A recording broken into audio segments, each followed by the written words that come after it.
Hi, welcome to today's episode. Please hit the subscribe button and let's dive in. Israel Defense Forces today revealed images of a treasure trove of weaponry they claim to have uncovered at a Hamas safehouse in a residential property amid their ground operation in Gaza. A slew of photos shared on the IDF official social media accounts showed stacks of weapons, including various Kalashnikov assault rifles and compact rifles with folding stocks, several RPG launchers, and thousands of rounds of ammunition. The components of what appeared to be a Chinese-made QW-18 man-portable air defense MANPAD launcher lay alongside several missiles, as well as a drone used by Hamas to conduct reconnaissance or to deliver strikes by dropping grenades on unsuspecting soldiers. Dozens of walkie-talkies, satellite phones, and other communications equipment were also recovered at the site, which the IDF said was located in Beit Hanun, a city in northeast Gaza, less than a kilometer from the Israeli town of Sderot. As part of the effort to scan the Beit Hanun area, forces from the 551 Brigade located many weapons as well as intelligence materials in a residence in the area. In the activity, Kalashnikov-type weapons and a submachine gun, cartridges, grenades, explosives, protective equipment, armed drones, and RPG missiles were found. Some of the means of warfare were destroyed and some were brought to Israel for research purposes, an IDF statement read.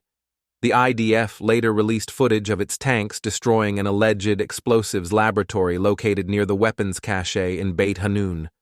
The images and videos of IDF operations were released as Rear Admiral Daniel Hagari declared his forces had split Gaza in two after armored battalions surrounded Gaza City in preparation for a ground assault on Hamas. Today there is North Gaza and South Gaza, Hagari told reporters last night, calling it a significant stage in Israel's war against the Hamas militant group ruling the enclave. Troops are now expected to enter Gaza City within 48 hours, according to Israeli press, an operation that would mark a new chapter of the conflict, which began almost 1 month ago when Hamas gunmen stormed into Israel and slaughtered some 1,400 people. Northern Gaza was pounded by incessant Israeli airstrikes overnight Sunday into Monday morning, as the IDF seeks to soften up Hamas strongholds in Gaza City before its soldiers are forced to navigate the perilous streets on foot. Israel has accused Hamas of war crimes, revealing new evidence that it says proves the terror group uses hospitals in the Gaza Strip as military bases while preventing civilians from escaping. At the Sheikh Hamad Hospital, known as the Qatari Hospital, Rear Admiral Hagari showed what he said was photo evidence of tunnel entrances alongside the building discovered by Israeli troops. Hagari said Hamas operates from within the hospital because they know that the IDF cannot launch an airstrike on them without causing collateral damage. Israeli Army spokesman Jonathan Conricus was resolute in declaring the IDF intentions for Gaza today. We will take the fight to Hamas wherever they are, underground or above ground. We will be able to dismantle Hamas, stronghold after stronghold, battalion after battalion, until we achieve the ultimate goal, which is to rid the entire Gaza Strip of Hamas, he said. Critics, meanwhile, say Israel's strikes on Gaza are often disproportionate, considering the large number of civilians killed. Gaza also suffered its third communications blackout as Israeli armored columns surrounded Gaza City yesterday. The collapse in connectivity across Gaza, reported by internet access advocacy group netblocks.org and confirmed by Palestinian telecom company Paltel, made it even more complicated for rescue workers to convey the details of developments on the ground. In recent days, Israel has stepped up its operations in the area as it attempts to take the fight to Hamas, following the atrocities it committed on October 7th, where it killed more than 1,400 innocent civilians across southern Israel in a series of raids. In the weeks that have followed, Israel has pounded the Gaza Strip with airstrikes, killing more than 10,000 civilians, according to the territory's health ministry, with more than 4,000 of these being children.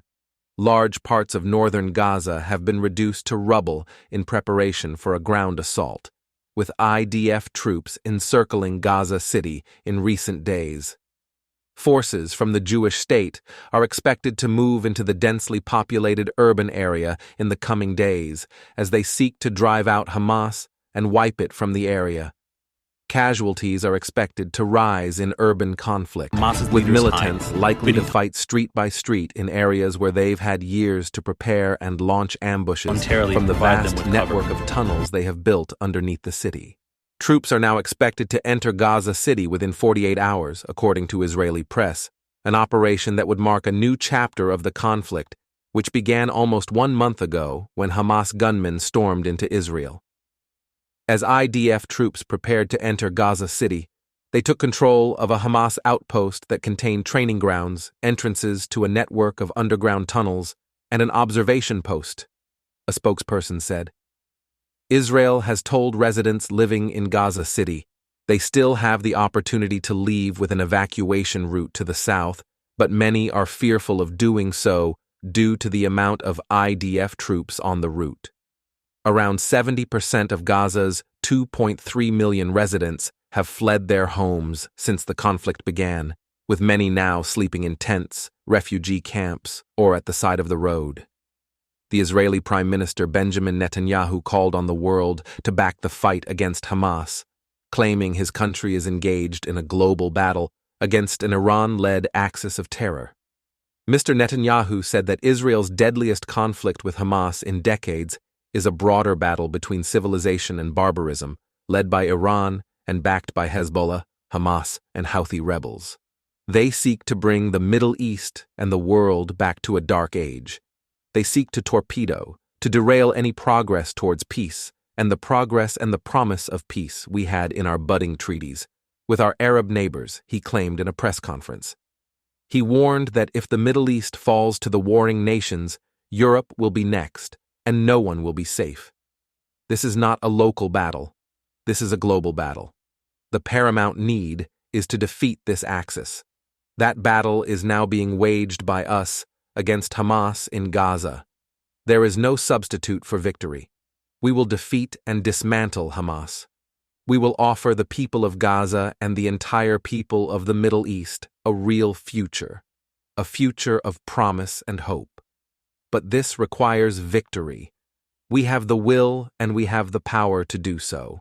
We will win, and we believe that all civilized powers should back us in this effort, because this battle is your battle and our victory is your victory. Thanks for watching, and see you again in another episode of World Formatics.